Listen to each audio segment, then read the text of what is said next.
Hello বন্ধুরা, welcome back to my channel. And আজকে তোমাদের জন্য এই শীতকালের জন্য একটা পারফেক্ট রেসিপি নিয়ে এসেছি। হ্যাঁ, এই শীতকালে যদি তোমরা এই রেসিপিটা বাড়িতে বানিয়ে থাকো তাহলে আই বেট ছোটদের কি বড়দের সবারই এটা প্রিয় হয়ে যাবে। এই রেসিপিটার নাম হচ্ছে ভিলেজ স্টাইল ডাক এগ কারি। তোমরা নিশ্চয়ই ভিডিওতে দেখেই বুঝতে পারছো যে এটা কতটা টেস্টি হবে। রংটা দেখে তো বোঝাই যাচ্ছে, এবার স্বাদটা কেমন সেটার জন্য তোমাদেরকে এই ভিডিওটা পুরো দেখতে হবে। কিন্তু এইটুকু বলতে পারি যে এই রেসিপিটা কিন্তু সত্যি এতটা ইজি বানানো আর এতটা টেস্টি যে কি বলবো। এই শীতকালের দুপুরে যদি তোমরা এইটা গরম গরম ভাত দিয়ে খাও বা রুটি দিয়ে বা লুচি পরোটা দিয়ে ইকুয়ালি ভালো লাগবে। তো দেখা যাক এই রেসিপিটা বানানো কিভাবে হয়। ফার্স্ট অফ অল আমরা হাঁসের ডিমগুলো ভালো করে ধুয়ে নেব, তারপর ওর মধ্যে আমরা জল দিয়ে ওটাকে আমরা সিদ্ধ করে নেব।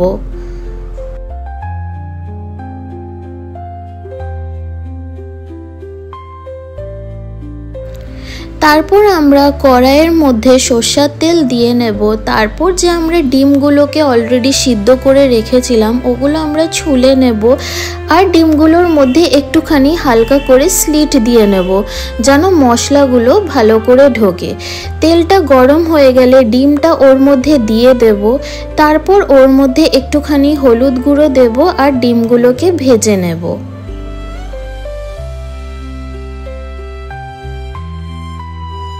ডিমগুলো ভাজা হয়ে গেলে আলাদা একটা বাটিতে তুলে রেখে ওই সেম তেলের মধ্যে আমরা আগের থেকে কিন্তু আলুগুলো সিদ্ধ করে রেখেছিলাম, আর আলুগুলো ওর মধ্যে আমরা দিয়ে দেব। তারপর ওর মধ্যে আমরা হলুদ গুঁড়ো দিয়ে আলুটাকে আমরা ভালো করে কিন্তু ভেজে নেব। ভাজা হয়ে গেলে আলুটাকে আলাদা একটা বাটিতে তুলে রাখবো। আর তোমাদের কিন্তু এমন সুন্দর রেসিপির জন্য কিন্তু তোমাদেরকে সাবস্ক্রাইব করে রাখতে হবে আর বেল আইকনটা প্রেস করে রাখতে হবে, তাহলেই কিন্তু এমন সুন্দর সুন্দর রেসিপি তোমাদের নোটিফিকেশনে পৌঁছে যাবে।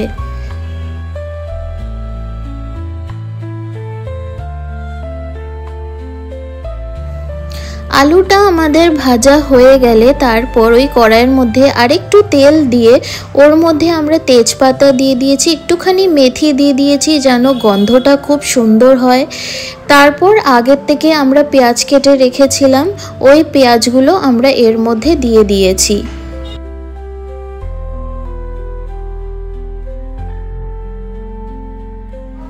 তারপর ওর মধ্যে কয়েকটা আমরা কাঁচা লঙ্কা ভেঙে দিয়েছি, তারপর ওটাকে একটুখানি আমরা নাড়িয়ে চাড়িয়ে নিয়েছি। পেঁয়াজটা একটুখানি ভাজা ভাজা হয়ে গেলেই আমরা একটা মশলা ঢালবো যেটা আমরা আগের থেকেই তৈরি করে রেখেছিলাম। সেটা হচ্ছে টমেটো, আদা, রসুন, জিরা বাটা আর ওর মধ্যে কাঁচা লঙ্কা দিয়ে একটা মশলা তৈরি করেছিলাম, ওটাই কিন্তু আমরা কড়াইয়ের মধ্যে ঢেলে দেবো। আর একটুখানি আমরা জলও দিয়ে নেব ওর মধ্যে, তারপর এটাকে আমরা ভালো করে নাড়িয়ে চাড়িয়ে নেব।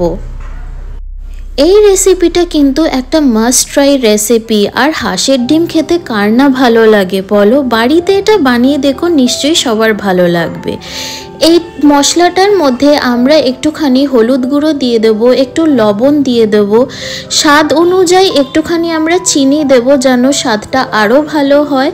আর ওর মধ্যে আমরা গরম মশলা দিয়ে দেব আর কাশ্মীরি লঙ্কার গুঁড়ো দেব যেন রঙটা খুব সুন্দর হয়।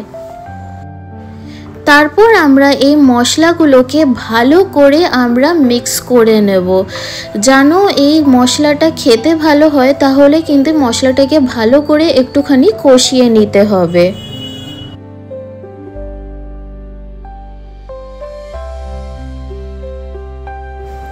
মশলাটা ভালো করে কষিয়ে নেওয়ার পর আমরা যে আলুগুলোকে ভেজে রেখেছিলাম এটা কিন্তু এর মধ্যে দিয়ে দিতে হবে।